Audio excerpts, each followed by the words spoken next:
All right, we're here.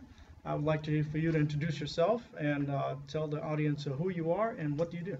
Excellent. My name is Rob Robbins, and I am the president, founder, and general manager of the Call radio station. And I do a lot of things. It would probably be too long of a list, but pretty much anything that has to be done at a radio station, I do that and more. You're the man of many trades, basically, right? I do everything from picking up the mail to going out at 3 in the morning to reset a computer at a transmitter site. Oh, wow. Right. It's pretty much everything. So you don't have any secretaries that will handle all that other stuff? We have some staff and volunteers and a board of directors. Okay, so tell us where you're located at and what you do.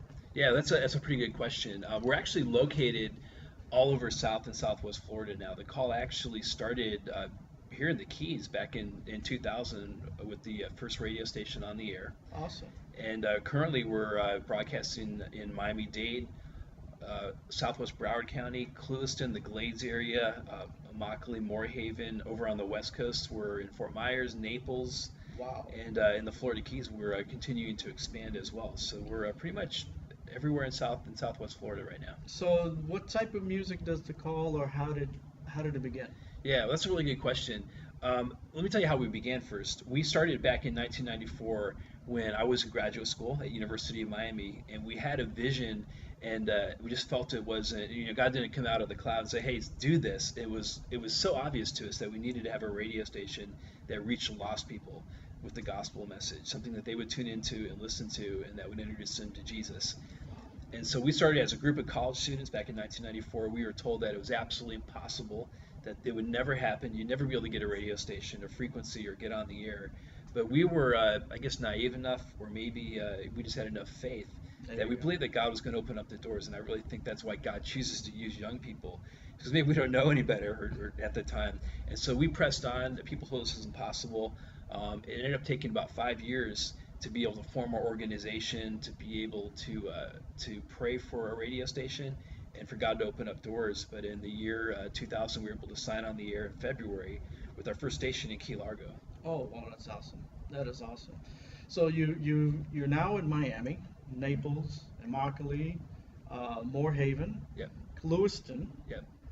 Did I miss a spot? Well, you got Fort Myers. Fort Myers. And then awesome. here in the Florida Keys, and we're continuing to expand southward as far as we can go. Wow. And so what type of music does the Call, and what age group does it actually reach? Yeah, it's a really good question. The Call's unique in that we're not necessarily stuck to a certain musical format, Okay. but we feel like we're called to reach lost people and then also young people. And we define that target as the ages of 13 to 25. And so pretty much anything that we can do music-wise that's going to appeal to that age group and to lost people, that's the kind of music that we play. And we pick music that's consistent with our message, which is a message to point people to Christ, that they need to have a relationship with Jesus.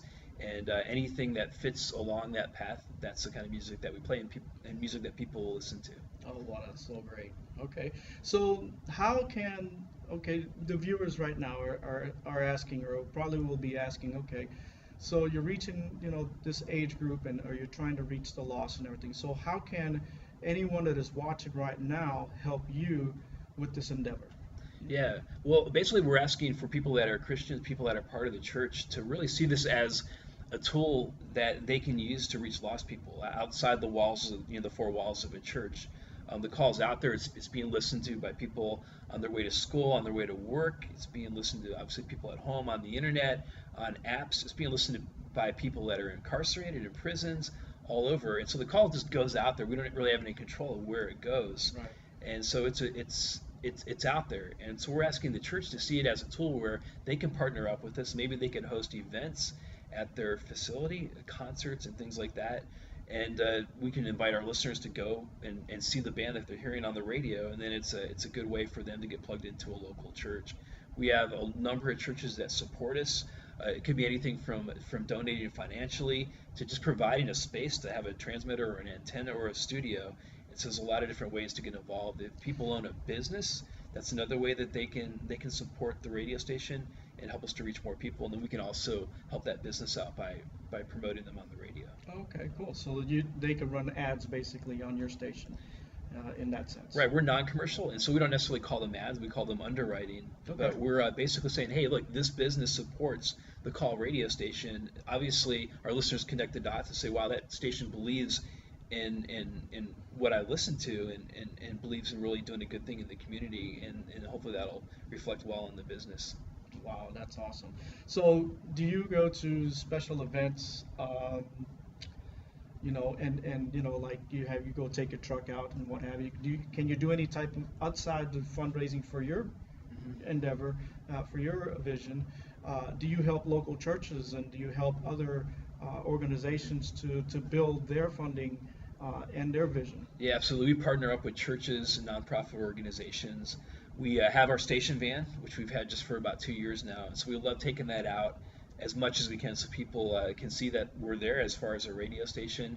And then also just to kind of shine a spotlight on good things that are happening. So if a church is putting on an event, we try to be able to attend. We can't make it to every church's event, but we try to do as much as we can. Right. Or if there's a nonprofit event going on in the community, we love to be a part of that as well. We're also very involved in broadcasting high school football games on Friday nights. Oh, We cool. do that during the fall, and so we're hoping to do as much as we can here in the Keys as well. Right. So I know you're here now at Spirit and Truth Ministries, and you have your antenna up, and so now your next goal is to expand. What is how many miles and does the frequency go? Yeah, well, our plan for the upper and the middle Florida Keys right now is to upgrade to 1,000 watts Hmm. here in the Key Largo area. So we'll cover from Key Largo down to about Islamorada, and that's 88.1 FM. We've been operating at low power for about the last 2.5 years, Okay. kind of a temporary signal, just enough to be able to get to the next level. Right. And so our goal is to get the new studio, the new antenna up at 1,000 watts, so we cover the upper Keys. And then also our next step is actually probably in the next year or two, maybe sooner, is to be able to be broadcasting in the Marathon and the Middle Florida Keys area. We currently have a very low power signal on Right. down there, which was donated to us. Cool. And so we're working to get that up to full power so it covers all of Marathon and the Middle Florida Keys. And so we got upper Keys and middle Keys. And that's, eventually, hopefully, you'll be going down. we're working on that. Yeah, to the lower God will Keys. open up the doors for that as That well. is awesome. That is Yeah, great. we're pretty busy. So that's really good. I'm so happy to hear that. One of the things that we've tried to envision the Keys is that we want to see revival go on, and start here in the Keys and move all the way up to Florida. So with this is another tool that we could be able to reach out to those, and if it, and anybody that's listening, they could be able to turn on the radio station and everything and be fed, through the word as far as music is concerned. Absolutely. We call the radio station The Call because we feel this is an opportunity. First of all, it was God calling us to start it. Right. But now it's turned out where it's actually God's using it to call people into a relationship with Him so they can call upon Him. Awesome. And so The Call is really a really fitting name. But we feel like, this is obviously out there 24 hours a day. Somebody could be going up and down the overseas highway looking for something to listen to. They might be stuck in traffic on the overseas highway. It's another way to look at it as well. And they're gonna hear a message. They're gonna hear a gospel. Hopefully a gospel message. Hopefully that will get them interested. And then we're not a church, and our goal is to get people plugged into a local church, a local body of believers, so they're going to be able to grow in that relationship, to be encouraged, and that sort of thing. So that's kind of our partnership. We're a specific type of a ministry out there to reach lost people and to bring them into the church. Wow, that is so great. Again, now what would you say to the viewers right now? They're watching you through YouTube and whatever social media is at right now. And what can you say specifically to them, and how to, what would you like to see for them as a person right now that they're watching you? Yeah, I mean, as a person, speak to believers, people that already have a relationship with Christ, is that we're here salt and light. God has us here for a reason, and that is to make Him known to the world, to lost people. We're the kind of the hands and feet, the skin on the invisible God here. That's why He has us. And so, man, let's get out there. Let's get outside of the four walls of our church and reach the lost people, not just to hang around other believers, Right. but to get out there and put ourselves intentionally out there in the world to bring light. Sounds to me like you're share about saying, let's Jesus. get out of our comfort zone. Exactly. And it's not easy, and it's costly. It takes time. Right. It's a challenge. It gets out of our comfort zone, Right. but that's why we're here. So where can anyone reach you at, and if they would like to donate to the call, What do you have a website? Do you Hmm. have social media that they can Yep. reach people? And tell the viewer there on the camera, where can they get you at? Yeah, you can reach us. We're at callfm.com. That is our website. You can also find us on social media. We're on Facebook, Instagram, Twitter. We probably have a MySpace out there as well, Wow. but Call FM, or if you're on Facebook, it is the Call FM. But really, callfm.com is the way to go to find every way to contact us and to get in touch. See a list of all our frequencies and where you can listen to the call radio station. You can also listen online as well. Awesome. Well, again, thank you for coming by, No and we problem. could be able to watch this now. And thank you, the viewer. Again, get a hold of this guy. Just he's great. And the Call FM, and it's the call.com, It's callfm.com. callfm.com. And you'll So find us. there you go. You'll find them. And we're glad to be a part of this great vision. God bless you.